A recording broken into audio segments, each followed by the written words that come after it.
Shakib Khan once upon A time in Dhaka সিনেমায় প্রধান চরিত্রে অভিনয় করছেন। এই সিনেমায় প্রধান নারী চরিত্রে অভিনয় করতে পারেন বলিউড নায়িকা প্রিয়াঙ্কা চোপড়া।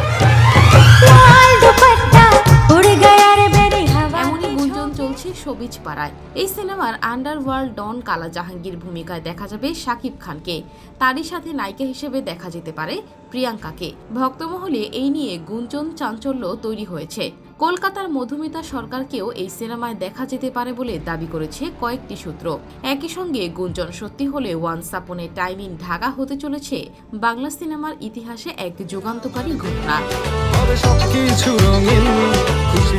সব পরিকল্পনা মতো এগোলে চলতি বছরের মাঝামাঝিতে শুরু হবে সিনেমার শুটিং। বাস্তব কাহিনী নির্ভর এই সিনেমায় শাকিব মধুমিতার সঙ্গে বলিউডের গ্লোবাল আইকন প্রিয়াঙ্কা চোপড়া জোনাসের উপস্থিতি সত্যি হলে তা ঢালিউড সিনেমার সবচেয়ে বড় আলোড়ন তৈরি করবে বলে মনে করছেন সিনেমা বোদ্ধারা।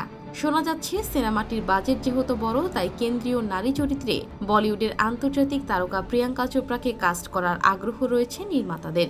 যদিও সিনেমা সংশ্লিষ্টদের পক্ষ থেকে এখন পর্যন্ত কোনো আনুষ্ঠানিক ঘোষণা আসেনি।